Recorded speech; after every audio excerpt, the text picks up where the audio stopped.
मुच्यते पूर्णस्य पूर्णमादाय पूर्णमेवावशिष्यते।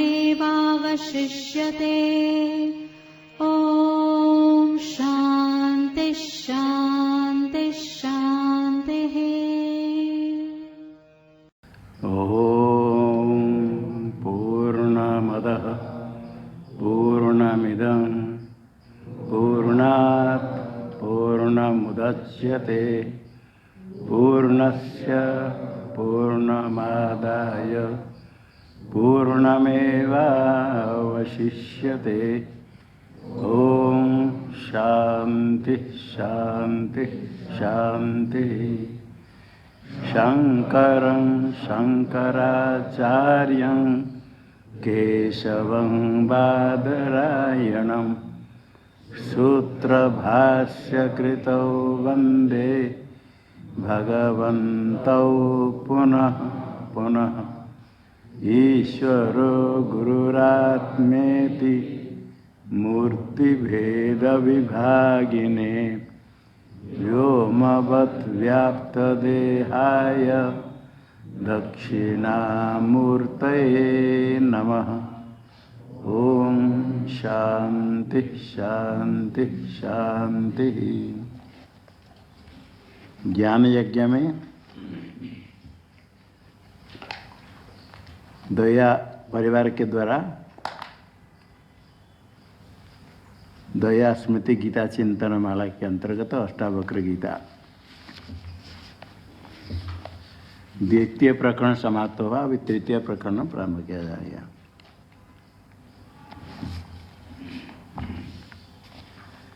अष्टावक्र जी के उपदेश के पश्चात शिष्य जनकराज अपने स्वयं अनुभव कैसे किया बताया प्रसन्न होकर के। उसके बाद फिर अष्टावक्र जी ज्ञान की दृढ़ता के लिए परीक्षा के लिए कुछ व्यवहार स्थिति में आक्षेप करके बताते हैं। आत्मानुभव अनुभव पर कैसे स्थिति है इसको स्वयं बताते हैं कि ऐसे स्थिति होने पर क्या होना चाहिए, कैसे होता है, इसके ऊपर कह करके स्वयं अष्टावक्र जी कहते हैं। कुछ आक्षेप करते हैं, अनुभव होने के बाद भी ऐसी स्थिति होती है, क्या स्थिति क्यों होती है, ये सब कहते हैं। अविनाशिनमात्मान मेकं विज्ञाय तत्त्वतः तवात्मज्ञस्य धीरस्य कथमर्थार्जने रतिः।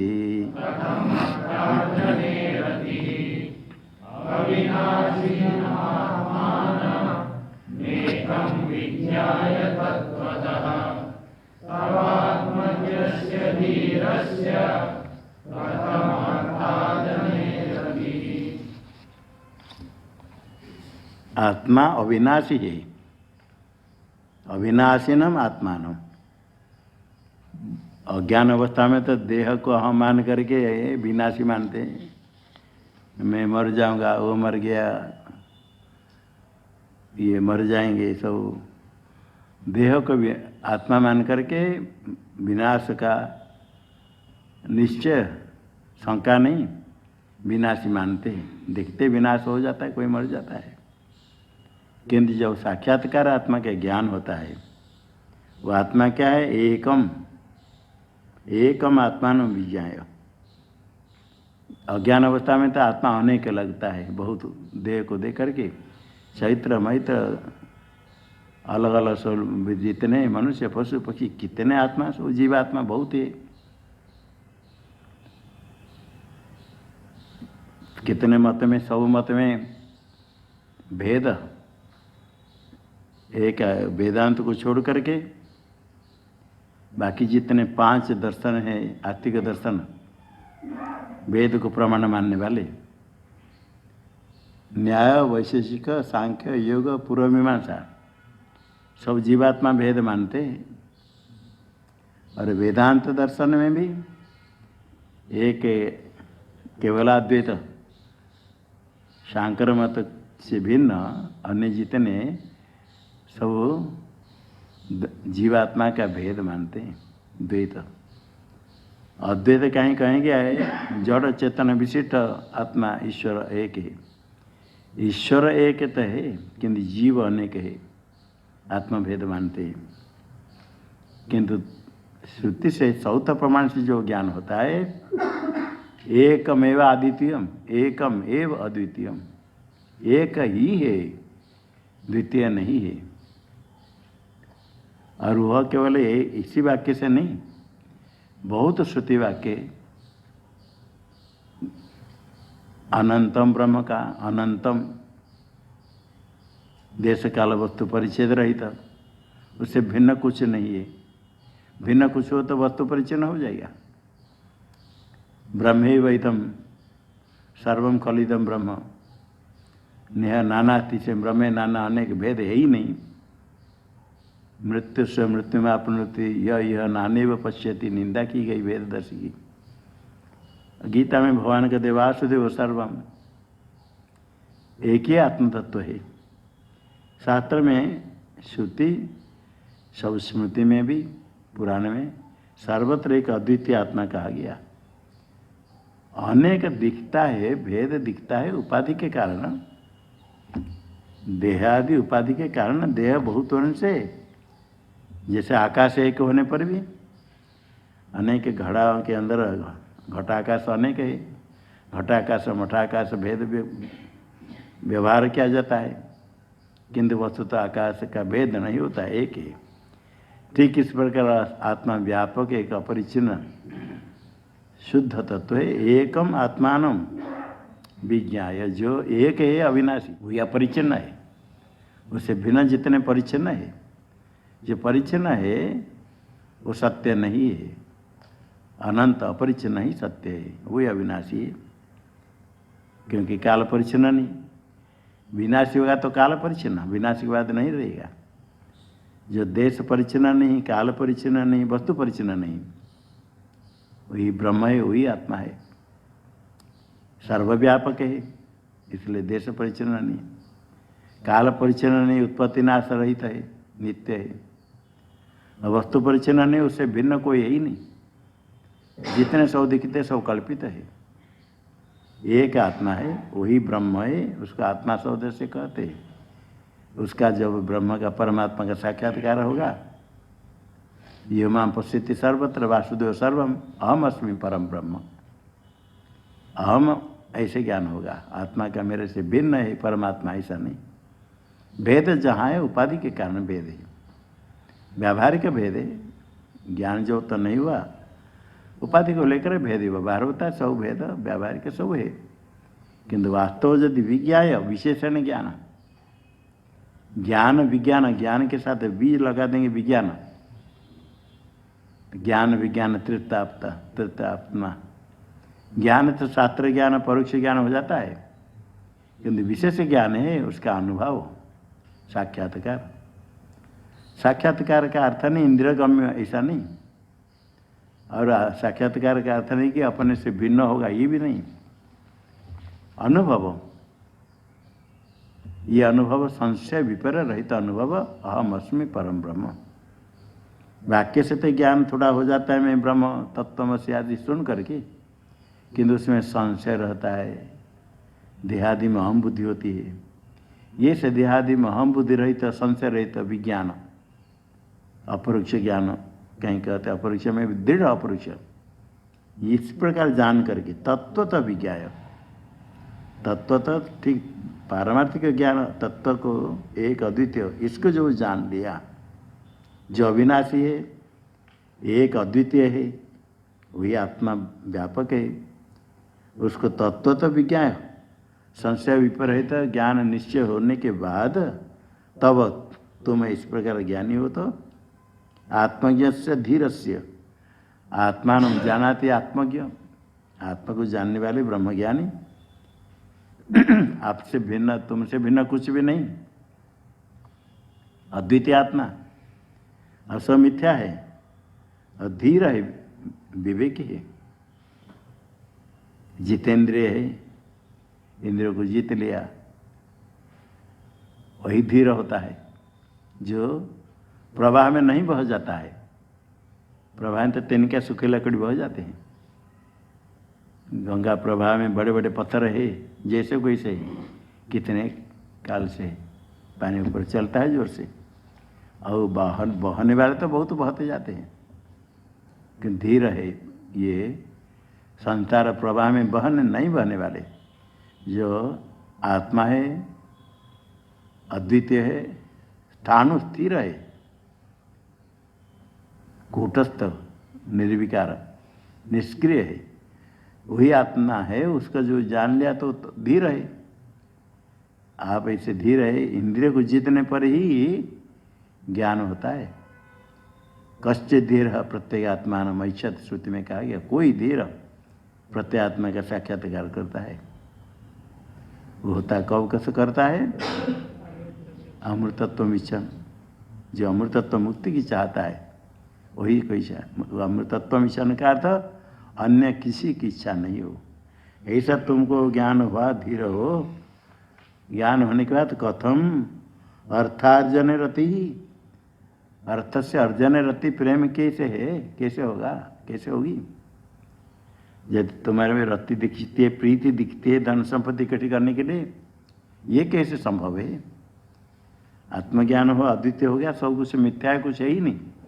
ऐसा होने ज्ञान होने के बाद भी तुम्हारी रति प्रीति धन अर्जन धन संपत्ति इकट्ठी करने में, इसमें कैसे प्रीति होती है?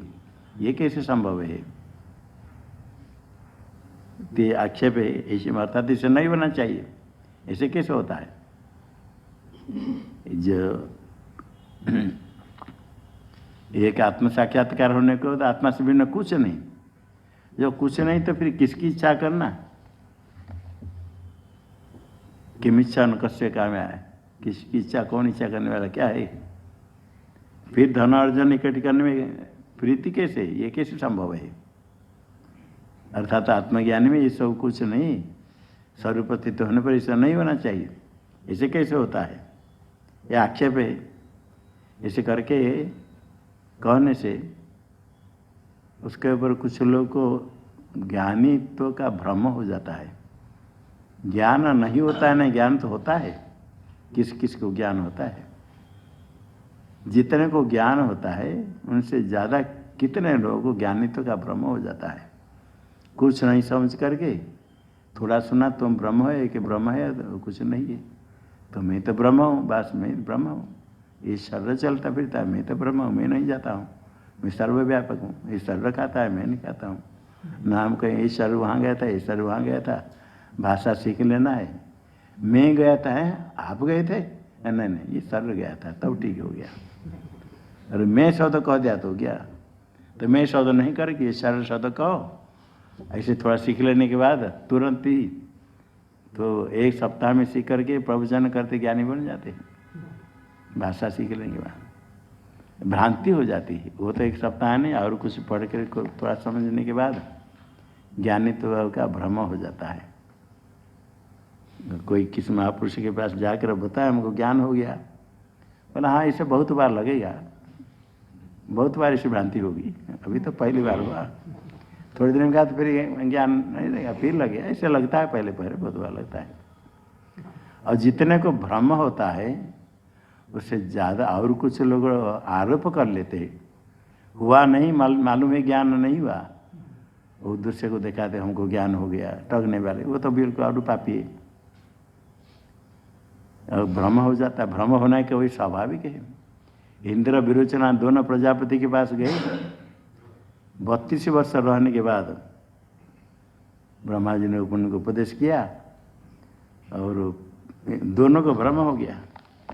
विरोचना को तो हो गया शरीर ही आत्मा है, और इंद्र को भ्रम हो गया प्रतिबिंब, चक्षु में पानी में जाकर देखो, जो चक्षु में दिखता है पुरुष कहते से प्रतिबिंब आत्मा, ये भ्रम हो गया। 32 वर्ष रह करके इंद्र को भी, ये 32 वर्ष नहीं, फिर और 32, फिर और 32, फिर 5 वर्ष, 2 3 बार भ्रम होने के बाद फिर ज्ञान हुआ। 32 वर्ष तो भ्रम हो जाना स्वाभाविक है। इसलिए ज्ञानी की परीक्षा करना होता है। ज्ञान यदि दृढ़ ही जिसको ज्ञान साक्षात्कार हुआ है, ये सब सुनने पर भी विचलित नहीं होगा, नहीं तो विचलित हो जाता है। जो इसे मानते हैं, कोई तो अपने ज्ञानी मान कर बड़े बढ़ जाते, थोड़े दिन में फिर ये छोड़ करके इधर उधर भटकते, क्योंकि कहीं सुनने पर ये साधना क्या है, इसमें क्या होता है, तो पाप है, मैं ब्रह्म कैसे कहते हो, मैं ब्रह्म कौन से तो पाप होगा ना, ऐसे ऐसे सुनने पर डर जाते हैं। फिर तो ज्ञानी की परीक्षा करने के लिए गुरु ऐसे कहते, आक्षेप करे कहते। श्लोक बोलो।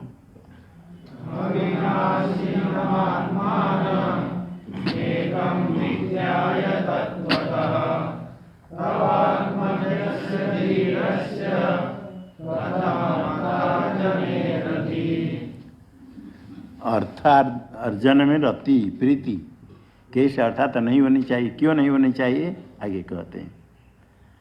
आत्मा ज्ञानादहो प्रीतिर विषय भ्रम गोचरे शुक्तेरज्ञानतो लोभो यथा रजत विभ्रमे।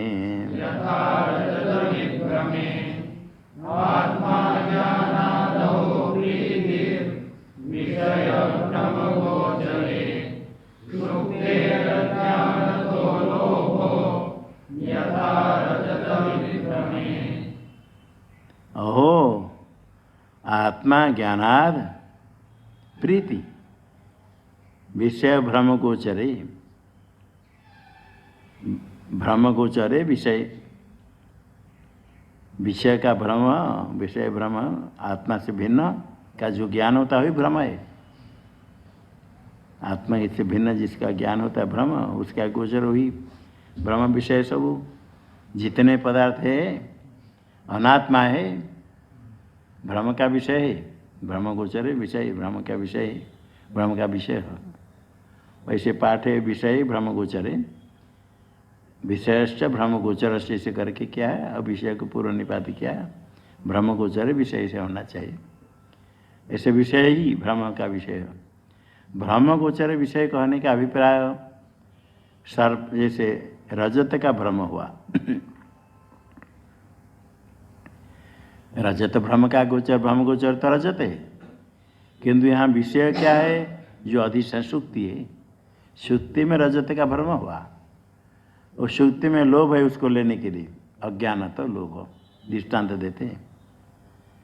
आत्मा ज्ञानात हो प्रीति विषय, जो भ्रम गोचर है वास्तव तो अधिष्ठान आत्मा है, उससे भिन्न है, भ्रम का विषय सारे अनात्मा पदार्थ है। आत्मा के अज्ञान से ही अनात्मा में प्रीति है, आत्मा का साक्षात्कार हो जाता तो अनात्मा में प्रीति नहीं। जैसे सुक्तेर अज्ञान तो लोभ हो, यथा रजत विभ्रमे, रजत विभ्रमे, रजत का भ्रम होने पर, सुक्ति में रजत चांदी का भ्रम हो गया, भ्रम होने पर किसके अज्ञान है, सुक्ति के अज्ञान से लोभ होता है, उसे रजत समझ करके लोभ करता है, उस सुक्ति को उठाना जाता है, कभी उठा लेता है, कभी उठा करके छिपा कर लेता है, कोई देखेगा अपन लेकर बाद में देखेंगे। चांदी मिल गई, चांदी मिल गई को लेकर के रख दिया, लोभ है, उठा देता है अज्ञान के कारण, समझ रहे छिपी है और छिपे पर से ऐसे कर छोड़ देते, कोई जरूरत नहीं। जैसे वहाँ लोभ हुआ, अज्ञान के कारण ही लोभ हुआ, प्रीति हुई, भ्रम के विषय। इसी प्रकार भ्रम का विषय सारे जितने अनात्म पदार्थ है उसमें प्रीति जो होती किस लिए, आत्मा के अज्ञान से। यदि आत्मा का साक्षात्कार ज्ञान हो जाए तो अनात्म पदार्थ मिथ्या है, उसमें कैसी प्रीति होगी, क्यों, अर्थात जन्म में रति क्यों प्रीति होगी। अर्थात प्रीति जहाँ होती है, जहाँ चाहता है कुछ, अज्ञान के कारण है, स्वरूप के अज्ञान के कारण स्वरूप परमानंद रूप है, उससे भिन्न कुछ नहीं। उसका साक्षात्कार होने पर, अनात्म पदार्थ मिथ्या निश्चय होने पर मिथ्या पदार्थ में प्रीति नहीं होती है। जो सत्यत्व बुद्धि है तो वह प्रीति होती है।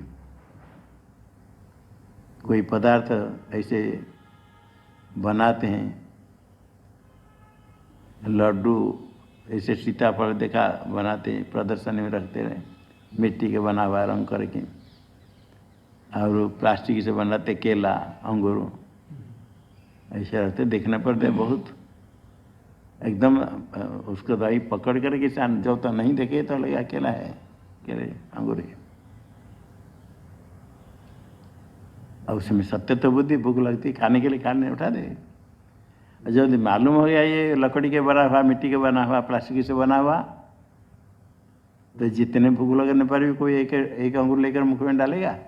प्लास्टिक के बना हुआ देख ला, ऐसे लगता है, देखा है, बड़े सुंदर दिखता है, केला भी है, और ये फल भी बनाते हैं, चित्र भी इसे देखने से रहेगा फल लगा। अज्ञान के कारण प्रीति, भ्रांति विषय में प्रीति होती, अज्ञान होने के बाद नहीं।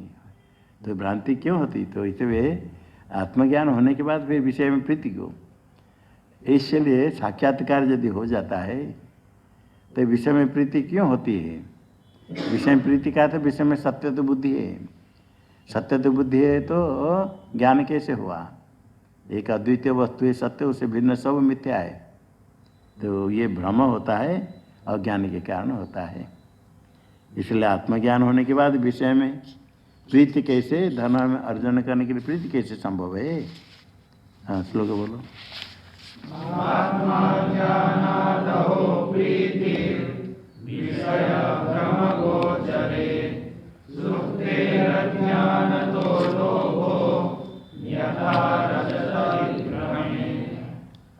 जब तक आत्मा का साक्षात्कार ज्ञान नहीं हुआ तो विषय में सत्य तो बुद्धि है, सत्य तो बुद्धि होने से प्रीति होती, स्वाभाविक है।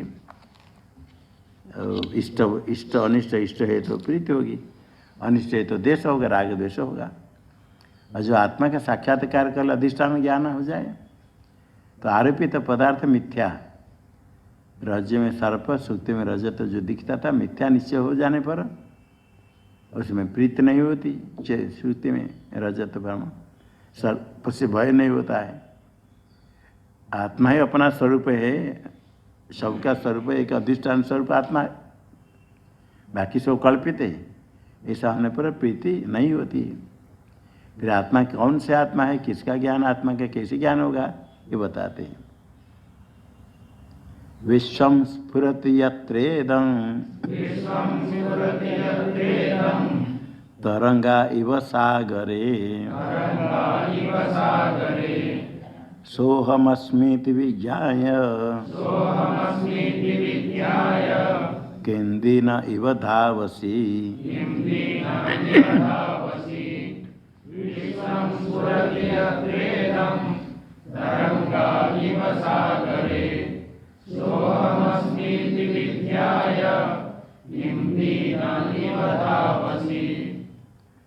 यत्र इदं विश्वं सागरे तरंगाइव स्फुरति।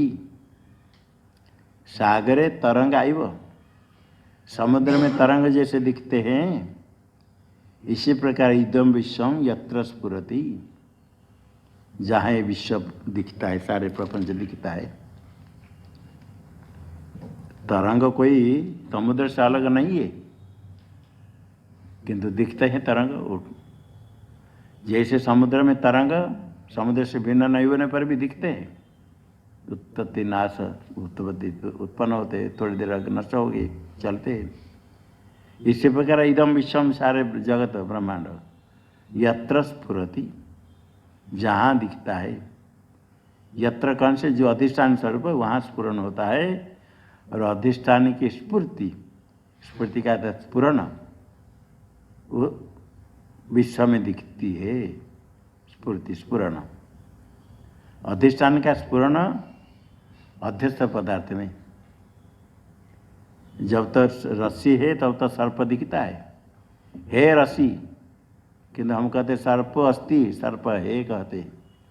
सर्प में जो अस्तित्व हुआ, सर्प भाति, सर्प दिखता है, भान स्फुरन, सर्प दिखता है, मैंने देखा सांप सांप है, देखा स्फुरन होता है, दिखता है, देखो भान भांति भान स्फुरन है, प्रकाश ज्ञान। जो स्फुरन सर्प में है, सर्प है नहीं तो स्फुरन उसका कहाँ से आएगा? सर्प कल्पित वास्तव नहीं, इसका स्फुरन कैसे होगा? अधिष्ठान का स्फुरन सर्प में दिखता है। अधिष्ठान रस्सी है, और रस्सी दिखने पर सर्प भ्रम होगा। रस्सी को यदि ढक दिया, कपड़ा से ढक दिया, तो सर्प नहीं दिखता है। तो अधिष्ठान का स्फुरन होने पर ही अध्यस्त दिखेगा। ये सारे विश्व दिखता है स्फुरन, अधिष्ठान का स्फुरन दिखता है। जहाँ वो दिखता है अधिष्ठान ही स्फुरन रूप सत्य रूप ब्रह्म है। यत्र भाति, जहाँ समुद्र तरंग दिखता है वो समुद्र है, समुद्र में तरंग, समुद्र तन कारण है समान, समुद्र से भिन्न नहीं होते हुए भी दिखता है। इस प्रकार सारा ब्रह्मांड सदरूप आत्मा से भिन्न नहीं है। सत से भिन्न होगा तो असत हो जाएगा, न सती थे असत। असत होने पर दिखता है तो उसको कहते मिथ्या, वास्तव है ही नहीं, कल्पित दिखता है। तो जहाँ कल्पित दिखता है अधिष्ठान ही सत्य है। जो अधिष्ठान है वैसे विश्व उसमें दिखता है। यत्र पूर्ण होता है वही आत्मतत्व में हूँ, सो हम अस्मि थी, वही मैं हूँ। अर्थात मेरे में सारा ब्रह्मांड भान होता है, दिखता है। जो ज्ञान हो जाएगा, पहले तो जिसमें दिखता है वो मैं ही हूँ। सो हम कौन से सो तरह कोई परोक्ष में कहूँ ब्रह्म मैं हूँ। ज्ञान होने के पहले तत् ब्रह्म अहम अस्मि, तत्त्वमसि, तत्त्वमसि। तो हम तो अपने लिए अपरोक्ष है, कि तत् जो ब्रह्म है परोक्ष के लिए कहते हैं। ब्रह्म तो एक तत्व आत्म तत्व है, अपना स्वरूप है, किंतु ब्रह्म में परोक्षत्व का भ्रम है, और अपने आत्मा में परिच्छिन्नत्व का भ्रम है। मैं परिच्छिन्न हूँ और ब्रह्म तत्ब्रह्म परोक्ष, ब्रह्म में परोक्षत्व का भ्रम और आत्मा में प्रत्येगात्मा में परिच्छिन्नत्व का भ्रम। ये भ्रम की निवृत्ति हो जाती है तत्त्वमसि वाक्य सुन करके। जो भेद भ्रम है, भेद भ्रम का निवर्तक वाक्य महावाक्य है। भेद भ्रम निवृत्त हो जाने पर अहम अस्मि ब्रह्म, सो हम अस्मि, सह जो तत्शब्द से ब्रह्म कहते थे वही ब्रह्म मैं हूँ, ज्ञान हो जाते थे। अद्वितीय तत्व, एक अद्वितीय तत्व अहम अस्मिति विज्ञाय, वही जो वृक्ष जहाँ दिखता है वही तत्व ही मैं हूँ, वही ब्रह्म है, वही आत्मा है, वही एक स्वरूप है। अवांग मन सगोचर, वाणी मन का विषय नहीं। यतो वाच निवर्तन्ते अप्राप्य मनसा सह, शब्द का वाच्य नहीं, अवाच्य है ब्रह्म, तो भी उसको कुछ शब्द से कहा जाता है। जितने शब्द से वो कहते ब्रह्म को लक्षणा से दूर में रह कर कहेंगे। शक्ति, किसी शब्द की शक्ति नहीं, सामर्थ्य नहीं ब्रह्म को कहने के लिए। अप्राप्य, यतो वाच्य निवर्तन्ते अप्राप्य, उसको विषय नहीं कर पाएंगे कोई शब्द, लक्षणा करके कहते हैं। जो शुद्ध स्वरूप है वही एक ही तत्व, उसको कहीं किसी शब्द से कहा, वही ब्रह्म का, वही आत्मा है, वही वासुदेव है, वही एक तत्व है, वही मैं हूँ अधिष्ठान। बाकी उससे भिन्न जितने सब कल्पित मिथ्या है। जो साक्षात्कार होता है वही अहम अस्मि, पहले भी अहम अस्मि ब्रह्म, अहम ब्रह्म कहता है, किंतु अहम अलग ब्रह्म अलग ऐसे लगता है। जो साक्षात्कार हो जाता है कुछ और अलग का साक्षात्कार नहीं होता है। जो परोक्ष तो ब्रह्म था वो नष्ट हो जाता है, और अपने परिच्छिन्न तो ब्रह्म था वो नष्ट हो गया। व्यापक स्वरूप में हूँ, एक तत्व है। अब बोलने के लिए हम अस्मि कहते हो, ज्ञान होने के बाद फिर अहम ब्रह्म ये सब कुछ नहीं, एक अद्वितीय तत्व ज्ञान हो गया, अपने स्वरूप में स्थित है। जो उपदेश करता है कहता है व्यवहार काल में ऐसे कहना होता है। जिसको हम परोक्ष समझते थे वे तो मैं हूँ। सर्परज्जु कहते, सर्परज्जु है। हम जिसको सर्प समझते थे वो रस्सी है, सर्प नहीं है। इसलिए परोक्ष नहीं ब्रह्म तो ही मैं हूँ। इति विज्ञा, इस प्रकार सो अहमअस्मि, सारे जगत का अधिष्ठान जो आत्म तत्व ब्रह्म वही मैं हूँ। इति विज्ञाय, इस प्रकार ज्ञान प्राप्त करके, विज्ञाय विज्ञान विज्ञाय जान करके, संशय विपरीत ज्ञान प्राप्त होने पर, परोक्ष ज्ञान होने पर तो अज्ञान का निवर्तक नहीं होता है परोक्ष ज्ञान। भ्रम कहीं परोक्ष भ्रम होता है, कहीं अपरोक्ष भ्रम होता है, प्रत्यक्ष होता है। परोक्ष भ्रम का निवर्तक नाशक हो जाएगा परोक्ष ज्ञान। परोक्ष भ्रम होता है इस प्रकार, कोई कहा उस कमरा में एक सांप है, मैं देखा है, वहाँ नहीं जाओ। तो सामान्य कोई कहा तो देखे जाता तो जोट क्यों बोलेगा, उधर नहीं जाते। सब लोग कहे सांप उधर नहीं जाओ, सब लोग उधर नहीं जाते हैं। सबको सर्प का ज्ञान हुआ, ज्ञान हुआ, कोई मना करते नहीं हुआ करे। किस प्रमाण से हुआ? शब्द प्रमाण से। शब्द भी प्रमाण, शब्द से अर्थ का ज्ञान होता है, शब्द सुनकर के ज्ञान होता है। शब्द से अर्थ का ज्ञान हुआ ये, किंतु शब्द सर्प का प्रत्यक्ष नहीं हुआ, ये परोक्ष ज्ञान हुआ। शब्द से परोक्ष ज्ञान, सर्प अस्थि, सर्प है। और कोई आया उसको बता दे सर्प है नहीं, सब कह रहे उधर क्यों नहीं जाते लोग, वहाँ सर्प है बहुत बड़ा सांप। उस बात नहीं मानेगा कोई चल जाएगा, बहुत बड़ा सांप कोई नहीं जाते, दूर वो भी दूर से हट जाएगा। ये परोक्ष ज्ञान है। परोक्ष ज्ञान क्या है? ब्रह्म ज्ञान है। वास्तव सर्प नहीं है, जो पहले सर्प देखकर बताया उसको ब्रह्म हो गया था। उससे सुन करके जो ज्ञान हुआ वो ज्ञान ब्रह्म है, प्रमा है, ब्रह्म है, यथार्थ नहीं। और वही व्यक्ति जाकर के देखा या दूसरे देखे, बोले ये तो सर्प नहीं, तो कोई खिलौना कोई ला कर रखा प्लास्टिक बना हुआ, या कोई रस्सी से दिखता है, सर्प नहीं। अच्छी तरह से देख लिया, अंदर से हंस कर बोला अरे देखो ये सर्प नहीं, सब लोग हम डरे, वो सर्प नहीं, सर्प नहीं कहा, सब लोग जाने लगे। आप भी चल जाएंगे। अभी भ्रम नष्ट हो गया। कैसे नष्ट हो गया?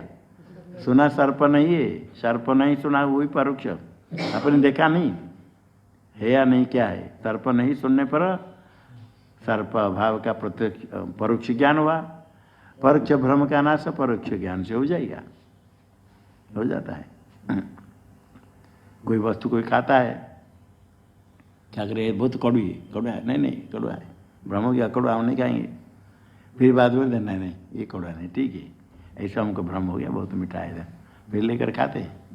पहले कटु भ्रम नहीं, कड़वे नहीं, ठीक है, बहुत मीठा है, बहुत अच्छा लगता है, तो फिर भ्रम नष्ट हो जाता है। परोक्ष भ्रम का नाश परोक्ष ज्ञान से हो जाता है। और जहाँ अपरोक्ष भ्रम है, अपरोक्ष भ्रम का नाश तो अपरोक्ष ज्ञान से होगा, परोक्ष ज्ञान से नहीं होगा। आपने सर्प को अपरोक्ष प्रत्यक्ष देकर आया, बिल्कुल देखा सर्प से अच्छी तरह से देकर गया, आपको सर्प का जो प्रत्यक्ष दर्शन हुआ था, भ्रम तो है, बात तो सर्प नहीं था, किंतु प्रत्यक्ष हुआ था, परोक्ष हुआ था, प्रत्यक्ष हुआ था। प्रत्यक्ष जो होगा उधर जाकर डर कर कोई कहता सर्प नहीं, ये सर्प नहीं जो ज्ञान, सर्प का अभाव, ये परोक्ष ज्ञान हुआ। अभी सर्प भ्रम नष्ट हो जाएगा, क्योंकि स्वयं में देकर गए हूँ सर्प। जितने कहने पर भी, कोई भी पिता माता कहे, गुरु कहे, कोई कहे सर्प नहीं, सर्प नहीं, वो कहे नहीं आप नहीं जाओ, मैं सर्प देकर आया हूँ। दूसरे रस्सी को आपने देखी होगी, वे रस्सी में देकर आया, और रस्सी कोई होगी, मैंने देखा सर्प है, प्रत्यक्ष देकर आया। हाँ, जब स्वयं जाकर देख ले सर्प नहीं, इसी को मैं सर्प समझता ये रस्सी है, तभी भ्रम नष्ट हो गया, क्योंकि अभी रस्सी को प्रत्यक्ष देख लिया। प्रत्यक्ष अपरोक्ष भ्रम की निवृत्ति अपरोक्ष ज्ञान से होगी। परोक्ष भ्रम की निवृत्ति परोक्ष ज्ञान से होती, कभी अपरोक्ष से भी हो जाएगी। स्वयं रस्सी को देख लिया, कोई कहते सर्प सर्प, किंतु आप साथ जाकर थोड़ा देख लिया, ये तो रस्सी है, क्या सर्प सर्प कहते। तो आप यदि रस्सी को देख लिया तो कहा नहीं सर्प नहीं, भ्रम नष्ट हो गया। ये जो संसार का भ्रम, मैं दुखी हूँ, चित्त पिपासा वाला है, ये दुख का ज्ञान होता है। संसार प्रत्यक्ष दिखता है, प्रत्यक्ष दिखता है, पर अपरोक्ष ही भ्रम नहीं है, फिर दिखता है, और श्रुति कहती नहीं है, हमको साफ प्रत्यक्ष दिखता है। जब प्रत्यक्ष दिखता है, जितने नहीं है कहे श्रुति सुनेंगे, शब्द सुनेंगे, तो परोक्ष ज्ञान हुआ नहीं करके। एक अद्वितीय ब्रह्म है, सुन लिया, उसका परोक्ष ज्ञान हो गया, अद्वितीय ब्रह्म है, किंतु द्वैत प्रपंच प्रत्यक्ष दिखता है। देह तो हम प्रत्यक्ष देख रहे हैं। श्रुति कहती यहाँ कुछ ब्रह्म में कुछ भी नहीं है, यहाँ तो कोई नहीं, कुछ पदार्थ नहीं। कुछ नहीं करके शब्द प्रमाण से ज्ञान हुआ, कुछ नहीं, परोक्ष ज्ञान हुआ। अब प्रत्यक्ष दिखता सब हुए, अभी ब्रह्म नष्ट हो गया, ब्रह्म कैसे नष्ट हो गया? हाँ, दिखता है सब कुछ है।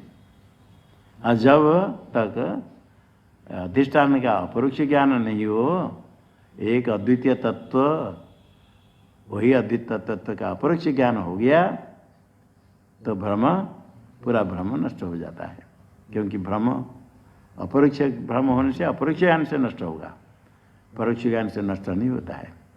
इसलिए शब्द सुनकर जो ज्ञान परोक्ष ज्ञान, वो परोक्ष ज्ञान को कोई अपरोक्ष मान लेता है, किंतु भ्रम निवृत्त नहीं होता है। जब अपरोक्ष ज्ञान होता है, दृढ़ हो जाता है, तो भ्रम निवृत्त हो जाता है। जब भ्रम निवृत्त हो जाता है तब किम दीनैव धावसी, दीन दरिद्र, अपने को बिल्कुल दरिद्र मान करके दरिद्र दौड़ता है, इधर से इधर से इधर उधर से, किस पर रुपया इकट्ठी करने के लिए, विषय ग्रहण करने के लिए दौड़ता है। कोई एक एक रुपया के लिए दौड़ता है, भीख मांगने वाला थोड़े के लिए दौड़ता है, कोई 1000 रुपया के लिए, कोई लाख के लिए, कोई करोड़ के लिए दौड़ता है। दिन ही वो करोड़ करोड़ रुपया है तो भी दौड़ते इधर उधर भागे फिरे इकट्ठी करने के लिए।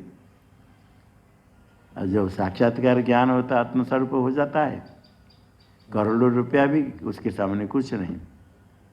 जितने सोना सुवर्ण आदि बहुत है, उसका कोई मूल्य ही नहीं उसके सामने। तो ऐसे जब जान लिया, सो हम अस्मृति ज्ञान हो गया कि हम दीनैव धावसी, दरिद्र जैसे क्यों दौड़ते हो? विषय में इच्छा होती है तो इसको कहते तृष्णा, प्यास। तृष्णा शब्द इसलिए कहते, विषय की इच्छा हो तो पानी पीने की इच्छा नहीं। जैसे पानी पीने की इच्छा, प्यास होने पर उसमें और कुछ नहीं चाहिए, पानी ही चाहिए। इसी प्रकार जिस विषय की इच्छा करता है वो विषय तृष्णा, इसे उसकी निवृत्ति तो विषय प्राप्ति से, विषय के बिना तृष्णा की निवृत्ति होती ही नहीं। यही तृष्णा होने पर जैसे पीने की इच्छा हो पानी, और कुछ ही मिल जाए, नहीं पानी चाहिए, इसे विषय की तृष्णा है, प्यास है, विषय के बिना उसकी निवृत्ति नहीं होती। ये सब जितने हैं अज्ञान अवस्था में है, ज्ञान हो जाने पर देखता है विषय सब मिथ्या है, मिथ्या समझ लिया तो प्यास लगने के बाद भी मरीचिका की ओर दौड़ेगा पानी पीने के लिए? प्यास लगते समय जाएगा ना? नहीं, प्यास नहीं तो जाएगा, प्यास नहीं तो सत्य पानी भी देने पर नहीं चाहिए, जरूरत नहीं। और झूठा मरीचिका समझ ले, मरीचिका में पानी है ही नहीं, तो जितने प्यास लगने पर ही कौन दौड़ेगा? तो ज्ञान जो हो जाता है तो क्यों इसे इधर उधर भागते फिरते हो? ये आक्षेप करते, ज्ञान होने का इतना नहीं होना चाहिए। हाँ, श्लोक बोलो।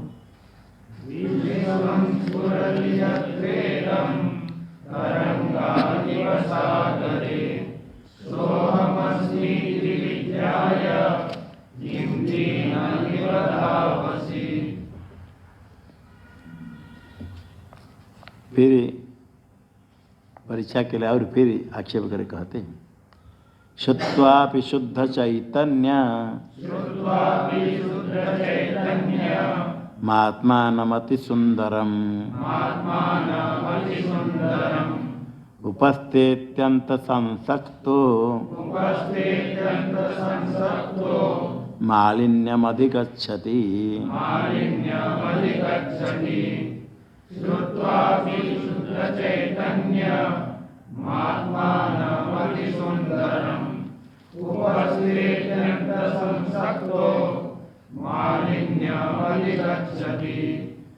शुद्ध चैतन्यम आत्मानम अति सुंदरम श्रुत्वापि। आत्मा कैसा है? शुद्धम चैतन्यम, आत्मा चैतन्य चिद्रूप है, अशुद्ध है, अत्यंत अशुद्ध है। उसमें ना कुछ भी अज्ञान, अज्ञान का कार्य कुछ नहीं, अत्यंत शुद्ध चैतन्य आत्मा है। और अति सुंदरम, सुंदर तो सामान्य, अति सुंदरम, दोष कुछ नहीं है और सबसे सुंदर है। जो वास्तव तत्व है वही सुंदर है। वही शुद्ध है। वास्तव को छोड़ करे बाकी जितने सब अशुद्ध है। सीपी में चांदी का भ्रम हुआ, अच्छा समझा, अच्छा बहुत अच्छा दिखता है चांदी करके, तो सीपी को देख लिया। अभी चांदी कितने मूल्यवान चांदी नहीं रही, नहीं रहने पर दुख लगता है ना, रहता है। वो चांदी ही नहीं थी, इसको देखा तो तृप्ति है, सीपी हो गई तो ठीक है, वो सीपी भी ठीक है, वो सीपी के हिसाब से ठीक है। रजत भ्रम था तो भ्रम से समझ कर जो समझ आता है वो व्यर्थ है। अच्छा भ्रम से बहुत अच्छा सुंदर खाद्य रखा, भूख लगती, वो सुंदर है ना नहीं दिखता तो सुंदर है, क्योंकि बाद में दिख रहा है नकली है तो क्या सुंदर है, वो सौंदर्य कोई मतलब नहीं, मूल्य ही नहीं। आत्मा वास्तव सत्य स्वरूप जान लिया, वही अति सुंदर है, अत्यंत सत्य है, उसके समान कोई दूसरा है ही नहीं सत्य। इसलिए जितने सुंदर है बाहर सौंदर्य है, सब सुंदर से बढ़कर अति सुंदर, सबसे शोभना अति आनंद परमानंद स्वरूप है। इसको जान करके शुद्ध चैतन्य श्रुत्वा भी, श्रवण करके जो उत्तम अधिकारी, श्रवण से उसको ज्ञान होता है। ऐसा होने पर भी उपस्थे अत्यंत संसक्तो मालिन्यम अधिगच्छति। उपस्थ इंद्रिय को भी कहते, उपस्थ गोद को भी कहते, अत्यंत समीप में, उपसमीप तिष्ठति उपस्थ, अत्यंत समीप में पदार्थ। रथो उपस्थे उपाविशत, गीता में आया, अर्जुन रथ पीछे बैठ गया, युद्ध नहीं करूँगा करके। उपस्थ तो समीप में स्थित वस्तु में, वस्तु में अत्यंत आसक्त, अत्यंत संसक्त, आसक्त होकर के। विषय जब सामने नहीं है, कहते हमको नहीं चाहिए, नहीं चाहिए, उस समय वैराग्य लगता है। कि विषय प्राप्त होने पर उस समय कैसे आसक्ति होती, उस समय अपनी परीक्षा करे। विषय नहीं तो कोई चिंता नहीं, नहीं चाहिए, नहीं चाहिए, अरे ये पास में प्राप्त हुआ तो वो उसको ग्रहण करने की इच्छा है। भूख लगती है, सामने कोई खाद्य पदार्थ है नहीं, क्या करेगा। और जब भूख लगती है, सामने खाद्य आ गया, खाने की इच्छा होगी। इसी प्रकार विषय में जो समझ लिया एक शुद्ध आत्म चैतन्य है, सब ये अद्वितीय सत्य है, कोई सत्य नहीं, तो कोई विषय पास में हो देखने के बाद अत्यंत आसक्त होकर के कथम मालिन्यम अधिक से, मालिन्य का था मोह, मलिनता, भ्रांति, मोह। सत्य तो मानकर उसको ग्रहण करने की जो चाहता है वही मलिनता। कुछ महिला लग गया तो सौंदर्य, सुंदर शब्द से कहा था, ये मालिन्य मलिन है, अनात्म पदार्थ है, मिथ्या पदार्थ है, अत्यंत मलिन, अत्यंत अशुद्ध है। जो वास्तव नहीं है, मिथ्या, अत्यंत अशुद्ध, व्यर्थ है, उसमें कैसे मोह को प्राप्त करते हो, झूठे पदार्थों को लेना चाहते हो। समझ लिया आत्मस्वरूप को, झूठे पदार्थों को उठाता है, कोई लेता है, बच्चा मालूम नहीं होता, उठा कर मुख में रखता है, खाता है। बड़े लोग हाथ से ही नहीं स्पर्श करेंगे, बच्चा तो जो कुछ लेकर मुख में लगा देता है। इसी प्रकार विषय कोई प्राप्त होने, सामने होने पर उसे इतना आसक्त हो जाता है, अपने स्वरूप भूल जाता है, विषय पीछे दौड़ता है, मोह को प्राप्त कर लेता है, उसके पीछे फिर दौड़ करके कहाँ से कहाँ पतन हो जाता है। आसक्त होने के बाद विषय के पीछे फिर निषिद्ध कर्म भी कर लेता है, हिंसा भी कर लेता है, मिथ्यावसन भी कर लेता है विषय प्राप्ति के लिए। यही मोह को प्राप्त करता है, यही मलिनता। आप तो अत्यंत शुद्ध स्वरूप है, शुद्ध स्वरूप होने पर भी ये मलिनता को, मालिन्यम, ये मोह को, मलिनत्व को कैसे प्राप्त करते हो, समझ करके अपना स्वरूप शुद्ध है, ऐसे मालिन्य कैसे आ जाता है। विषय झूठा है मालूम हो गया, झूठा मालूम होने पर भी सामने विषय आने पर मोह क्यों होता है। कोई जो वस्तु जो चाहते विषय प्राप्त होने पर अत्यंत मोह हो जाता है, इधम से आत मुझे मिल जाए। इंद्रिय के विषय प्राप्त होने पर इंद्रिय किस प्रकार दौड़ जाती है, बिना मतलब कुछ प्रयोजन नहीं, फिर भी कैसे प्राप्त करते हो। अर्थात आत्म चैतन्य का श्रवण करने के बाद तृप्त हो जाए, शुद्ध, अत्यंत मलिनो देह, देही च अत्यंत निर्मल, उभयोरंतरम ज्ञात्वा कस्य शौचम विधीयते। शुद्धि करे, किसका शुद्धि कर रहे हो? आत्मा अत्यंत शुद्ध है, अत्यंत मलिन देह, देह अत्यंत मलिन है, अशुद्ध, अपवित्र है। इस देह के अंदर जो जो पदार्थ है, जितने ऊपर से साबुन लगाओ और कुछ लगाओ, पानी से धो, कुछ भी करो, अशुद्धि तो अंदर भरा हुआ है। किसी में अशुद्धि पदार्थ रखा गया, ऊपर अच्छा बना रख दिया, कपड़ा अच्छा रख दिया, बहुत मूल्यवान रख दिया, बहुत अशुद्ध जिसको स्पर्श करने की इच्छा नहीं होगी, देखने की इच्छा नहीं होगी, ऐसे पदार्थ रख करके और मूल्यवान कपड़ा से बांध लिया, अच्छा हो गया ना? नहीं, वो क्या है अंदर जो मालूम है क्या है? जितने ऊपर अच्छा कपड़ा लगाओ अपवित्र है। देही चा अत्यंत निर्मल, अत्यंत मलिनो देह, देह अत्यंत मलिन, देह के अंदर जो है ये चमड़ा ऊपर है तो भी पता नहीं चलता है। एक स्थान में आया, यदि चमड़ा जो बाहर है वो अंदर है, वो बाहर दिख जाए, देह के अंदर जो पदार्थ है यदि बाहर को सब दिख जाए तो आदमी क्या करेगा मालूम है? लाठी लेकर बैठना पड़ेगा। लाठी क्यों लेना? कौवा, कुत्ता, ये सब को भगाने के लिए। कौवा छोड़ेंगे, कुत्ते छोड़ेंगे? अंदर का पदार्थ बाहर दिख जाएगा तो कभी ऐसे चलते समय भी कुत्ते पीछे पड़ जाते हैं, कोई भी कभी कभी ऊपर कभी किसके लगा देते हैं। और यदि अंदर के पदार्थ बाहर दिख जाएगा, उनके खाद्य है, वो देखने पर इतने हो जाएंगे तो उसको लाठी लेने पर ही बचना मुश्किल है। ये अत्यंत अपवित्र है, अत्यंत अपवित्र होने पर ऊपर बाहर नहीं है, उसमें आसक्त होता है जो विचार नहीं करता है। आत्मा अत्यंत शुद्ध है और देह कितना अशुद्ध है, देह आत्मा। और दोनों का समझ लिया भेद। शुद्धि किसकी करनी है? आत्मा की शुद्धि करनी है। जहाँ शुद्धि शब्द कहते हैं मन की शुद्धि करने के लिए, मन को आत्मा शुद्ध से कहीं कर देते हैं। तो आत्मा की शुद्धि, आत्मा शुद्ध है, आत्मा शुद्ध है, आत्मा का कुछ बिगड़ा भी नहीं है, कुछ उसका सुधार करना नहीं, कोई बिगाड़ नहीं सकता है। हाँ, मन में अशुद्धि है, मन को शुद्ध करो। और जो आत्मा अत्यंत शुद्ध है, शुद्ध स्वरूप सुंदर अपने स्वरूप को जान करके ये मिथ्या पदार्थ में कैसे आसक्त हो करके मोह को प्राप्त करो तो अपवित्र पदार्थों को देख करके। अपवित्र पदार्थ समझने के बाद ही उसे भ्रांति होती, मोह।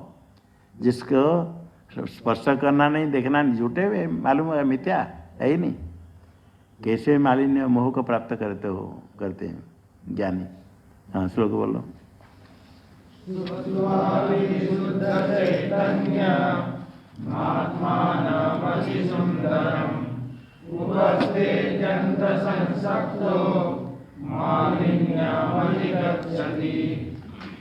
आत्म साक्षात्कार होने पर एक अद्वितीय आत्म तत्व है, मैं हूँ, उससे भिन्न कुछ भी नहीं।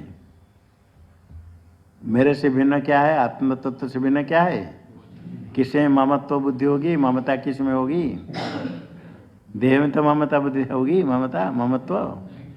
ममत्व कुछ नहीं होनी चाहिए। फिर भी ये ज्ञानी का ममता कैसे होती है? ममता कैसे? ममता है तो ज्ञान कैसे हुआ? ज्ञान है तो ममता क्यों है? ये भी आक्षेप करते हैं। सर्वभूतेषु चात्मानं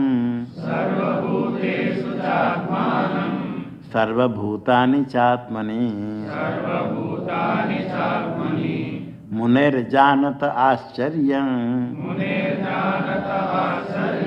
ममत्वमनुवर्तते।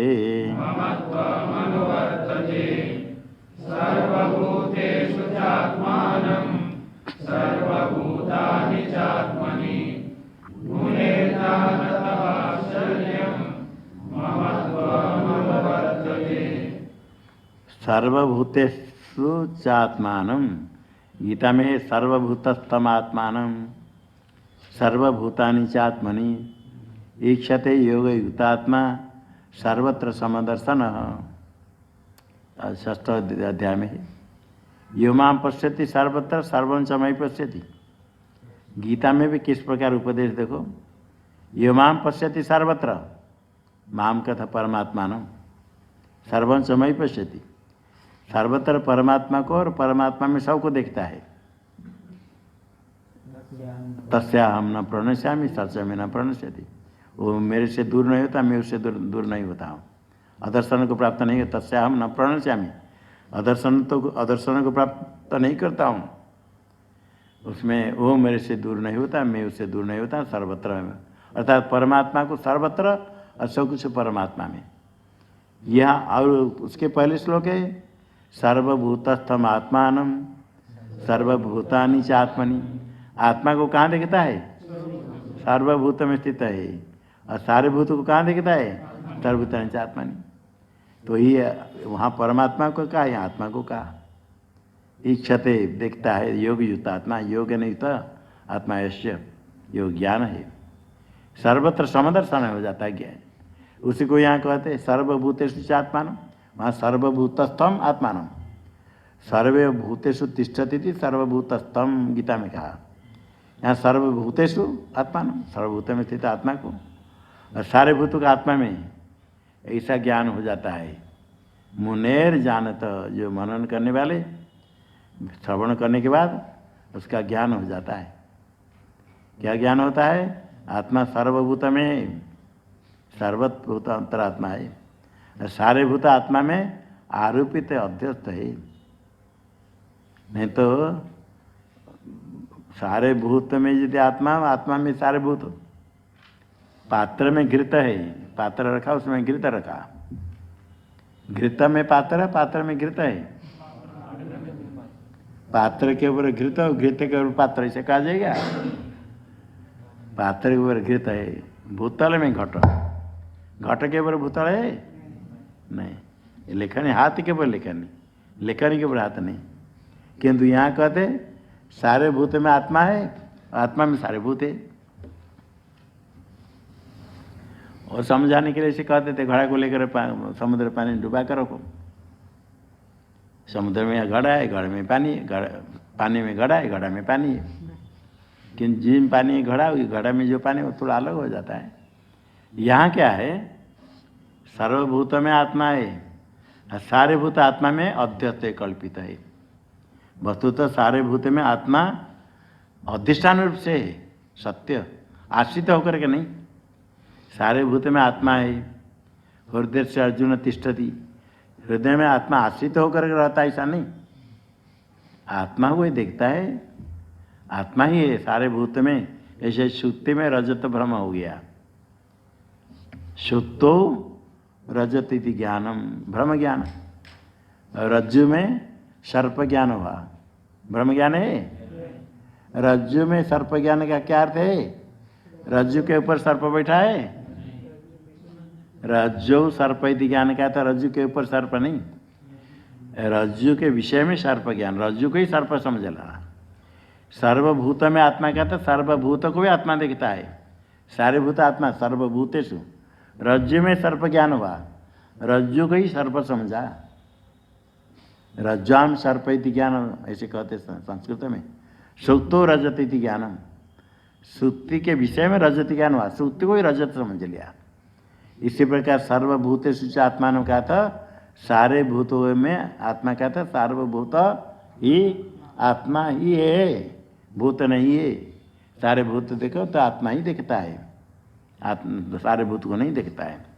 और सारे भूत जो दिखते हैं आत्मा में आरोपित है, आत्मनि सर्वभूतानि वहाँ आरोपित है। सारे भूत में आत्मा को देखता है तो सारे भूतों को आत्मा ही देखता है, भूत कुछ है ही नहीं, आत्मा से अलग कुछ है ही नहीं। यदि कुछ है तो आरोपित है। ऐसा मुनेर जान, तो जानने वाले मुनि का यह आश्चर्य है। क्या आश्चर्य? ममत्वम अनुवर्तते, अज्ञान अवस्था में तो ममता थी, ममत्व था, मम इदम, मेरा यह है। ये देह में ममता तो है, अन्य पदार्थ मम, ममत ये मम यम, मदिया है, ये मम है, मेरा है। जो ममत्व है अज्ञान अवस्था में रहता है, आत्मस्वरूप के ज्ञान नहीं होने से कुछ वस्तु में ममत्व मेरा मेरा करता है, जो आत्मस्वरूप का ज्ञान हो गया, सारा ब्रह्मांड अब सब मेरे में कल्पित है तो किसी एक पदार्थ आपका नहीं, कुछ कल्पित पदार्थ किसको आप किसमें ममता करना है। और यदि ममता करना है सारे ब्रह्मांड तुम्हें सारे ब्रह्मांड अध्यक्ष आरोपित है, तो ममत्व क्या होगा और कौन किसको ले लेगा, को है क्या है, किसे ममता करना। मिथ्या निश्चय हो गया तो ममता क्या, सिप्पी समझ कर उठा कर ले आ, बाद में कोई कह रहा है सिप्पी चांदी नहीं है, फेंक दिया। कभी कोई गंडों की नदी में गए थे, कुछ निकालिए 100 ग्राम होगा, कोई यहाँ को बता दे देखो मैं 100 ग्राम देखा, तो ये 100 ग्राम नहीं, देखो 100 ग्राम कौन है, देखे घिस कर देखा है, देखो ये 100 ग्राम ये नहीं है। तो फिर और जो इकट्ठी के थे पत्थर सो को फेंक दिया, ये नहीं करेंगे, समझ लाए नकल है। 100 ग्राम भी पत्थर मिलते हैं किंतु वो पत्थर विलक्षण होते हैं, वे पत्थर लेकर घिसेंगे तो अन्य पत्थर में तो निकल जाएगा, 100 ग्राम मौजूद तो इसमें निकलता नहीं। कुछ विलक्षण चिन्ह बताया और उसके अंदर किसी होता है चिन्ह, एक पत्थर को तोड़ कर दिखा दिया, देखो किसी 100 ग्राम, ऊपर से गोल दिखता है, वहाँ के उसके लोग तोड़ देते हैं, बीच में से कहीं किसमें सुवर्ण निकलता है उसके लिए तोड़ देते हैं, जो यहाँ आता है आधा आता है, गोल पत्थर था, गोल कैसा है तो चिन्ह गोल ना, ये 100 ग्राम है, ये फटा हुआ देखा, देखो ऐसे करके तोड़ दिखा दिया, दिखाने पर दोनों तरफ चिन्ह है, और किसी में बीच में थोड़ा थोड़ा सोना रहता है, किसी में रहता है, इसलिए वो वहाँ के तिब्बत आदि के लोग अन्य लोग तोड़ करके निकालते हैं। 100 ग्राम इसी प्रकार जो जब भ्रम है उसको ग्रहण करते, जब समझ ले आए नहीं है छोड़ देते, फेंक देते। और ममता क्या, पहले तो इतने पत्थर इकट्ठी करते, बाद देखो 100 ग्राम एक का देगी नहीं, एक दिखाया ये तो हो सकता है, ये सब कुछ नहीं, ला कर दिखा दिया, देखो मैं दिखा तो 100 ग्राम, तो फिर सबको फेंक दिए, देखा है नहीं, फिर इतने पत्थर क्या लाना, पत्थर का अभाव नहीं है। तो ये मिथ्या निश्चय होने पर उसमें ममता क्या और रुपये में देते फेंक देते हैं। और ये सब जानने के बाद एक अद्वितीयता आत्मा है, बाकी सब मिथ्या, सब जानने के बाद भी पहले तो ममता थी अज्ञान अवस्था में, अभी ज्ञान होने के बाद भी ममत्वम अनुवर्तते अनुपश्चात वर्तते, अभी फिर ममता दिखती, ये ममता फिर रहेगी निश्चय होने के बाद, उसको छोड़ देता है, व्यर्थ है। हाँ श्लोक बोलो। सर्वभूतेषु सात्मानं सर्वभूतानि चात्मनि मुनेर्जानत आश्चर्यं ममत्वमनुवर्तते। ये आश्चर्य प्रकट करते, जो नहीं जानता है वो तो ममता करता है, ठीक है, जानत मुने, जो ज्ञान हो गया, जानने वाले मनन करने वाले को ज्ञान होता है, ज्ञान होने के बाद ऐसे ज्ञानी का ममत्व अनुवर्तते, ये बड़ा आश्चर्य की बात है। ज्ञान होने के बाद फिर ममता कैसे, यदि ज्ञान होने के बाद तो ममत्व का अभाव, अहम तो ही नहीं, ममता क्या है, देहादि महंता नहीं, जो शुद्ध स्वरूप है, शुद्ध स्वरूप सत्व तो कुछ है ही नहीं। तो ये अभ्यास आरोप करके ही ममता होती है, ज्ञान होने के बाद ममता नहीं रहती। ज्ञान हो गया तो भ्रम नष्ट हो गया, भ्रम नष्ट हो गया तो किसमें ममत्व करेगा, कौन है मेरे से, किम इच्छन कस्य कामाय शरीर मन संजरित, क्या इच्छा करेगा। और माँ गृध कस्य धनम, धन है किसका, है क्या, कुछ कुछ है ही नहीं, तो मिथ्या है, तो किसमें ममत्व करेगा, कोई ममत्व करने कुछ है ही नहीं। आश्चर्य है कि तो भी यदि ममत्व अनुवर्तते तो ज्ञान होने के बाद इतने बड़े आश्चर्य है। अर्थात यही परीक्षा करने के लिए कहते, ज्ञान हो गया तो ममत्व नहीं होना चाहिए। ऐसे जनक जी थे, मिथिलायाम प्रदेशायाम न में किंचन देखते, कहते कममत्व मुमुक्षु नाम अनिर्वचनवादी नाम, जो मुमुक्षु है, मुक्त हो गया, अनिर्वचन जानने वाले, तो उसके ममत्व कहाँ है, कौन ममत्व, ममता बिल्कुल, मुमुक्षु है, ज्ञान नहीं हुआ तभी भी ममत्व को छोड़ना है। ये ममत्व ममापन मेरापन, इसको छोड़ने पर एक ही अपना स्वरूप है, अब सबको छोड़ना है। कौन ममत्व मुमुक्षु नाम, जो मिथ्या अनिर्वचन को जानने वाले सब पदार्थ मिथ्या है, ममता किस में करेगा। जनक जी कहते देखो मिथिलायाम प्रदेशायाम न मैं किंचन देते, मेरा कुछ बिगड़ा नहीं, मेरा कुछ नहीं चला, सारे मित्रा चल जाए तो हमारा कुछ नहीं हुआ। ऐसे ही ज्ञानी की स्थिति होती है। स्वरूप का ज्ञान होने पर किसमें भी कोई ममता नहीं है। अपने स्वरूप ज्ञान हो गया, परमानंद में स्थित हो गया, जो परम पुरुषार्थ को सिद्ध कर लिया। ओम शन्नो मित्र शं वरुण शन्नो भवत्वर्यमा शन्न इंद्रो बृहस्पति शन्नो विष्णुरुक्रमः नमो ब्रह्मणे नमस्ते वायो त्वमेव प्रत्यक्षं ब्रह्मासि त्वमेव प्रत्यक्षं ब्रह्मावादिशं ऋतमवादिशं सत्यमवादिशं तन्मावेत् तद्वक्तारमावेत् आवेन्मावेद् वक्तारम्। ओम शांति शांति शांति। सहना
मनो मे प्रतिष्ठितम् आर्याविर्मयेति वेदस्य मानिस्थः श्रुतं मे महाप्रभासि अनेनाधीतेनाहोरात्रान् सन्दधामि वृतं वदिष्यामि सत्यं वदिष्यामि ब्रह्मावतु तद्वक्तारमवतु अवतु माम् अवतु वक्तारम् अवतु वक्तारम् ॐ शान्तिः शान्तिः शान्तिः ॐ भद्रं नो अभिवादयमनः ॐ शान्तिः शान्तिः शान्तिः ॐ भद्रं कर्णेभिः शृणुयामदेवाः भद्रं पश्येमाक्षभिर्यजत्राः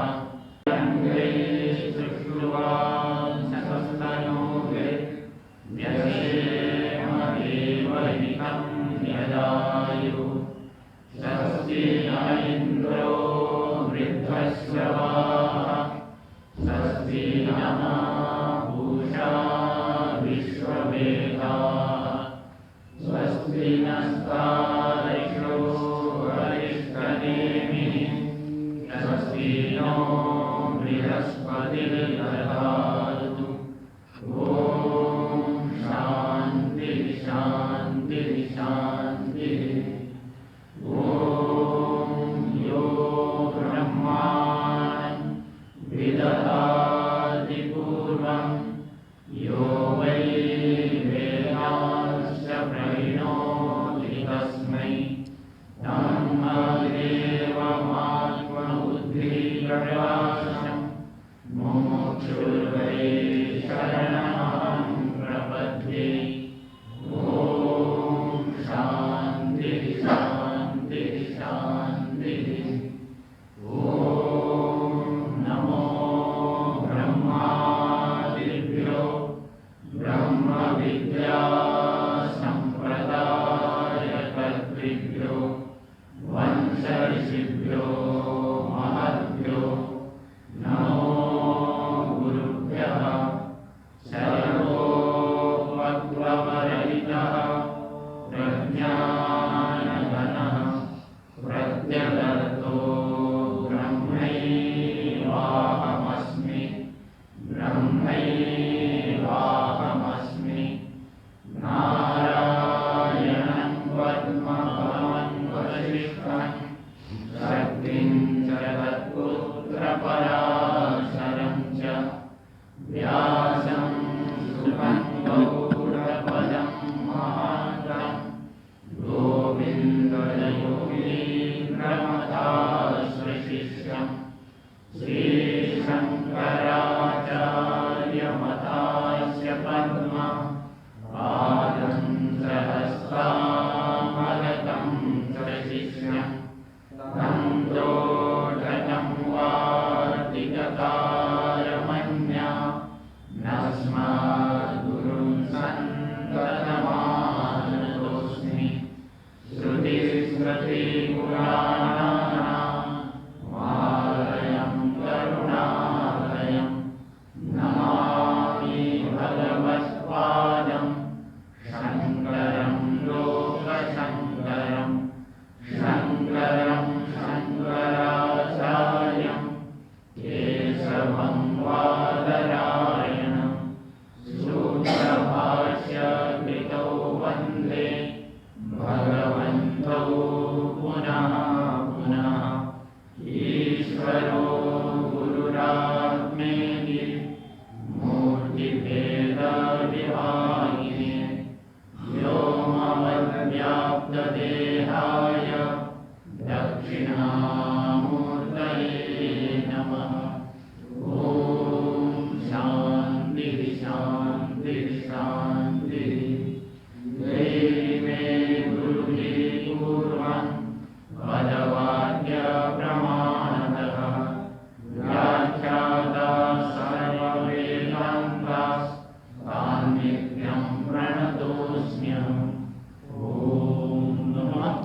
ये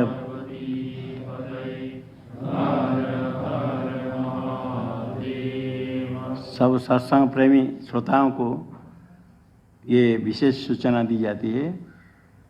आने वाले 25 तारीख को कहे एकादशी मोक्षदा एकादशी गीता जयंती, उसमें संपूर्ण गीता का पाठ होता है। प्रातः काल स्वाध्याय प्रवचन के स्थान पर गीता पाठ होगा।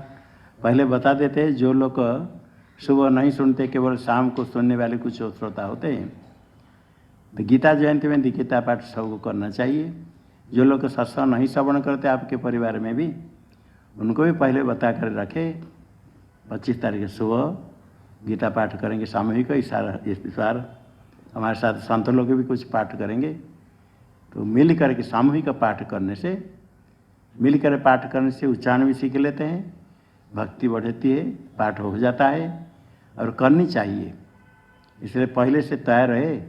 2.5 घंटा से कम 2.5-3 घंटा तक लग सकता है, 2.5 घंटा तक बैठने के लिए। पहले से एकादशी है, पहले कुछ खाना पीना नहीं चाहिए। तो बैठ कर जो नहीं एकादशी करते थे, गीता जयंती के दिन भी थोड़ा समय करें, पाठ पुस्तक लेकर सब बैठ करके पाठ करें। और परिवार वाले मिल करके सबके साथ जो पाठ सुनते हैं सब मिलकर पाठ करें। घर पवित्र होता है, अंतःकरण शुद्ध होता है और उच्चारण होता है। पाठ अवश्य करना चाहिए, इसलिए पहले बता देते हैं 25 तारीख को गीता जयंती का पाठ, गीता का पाठ करेंगे।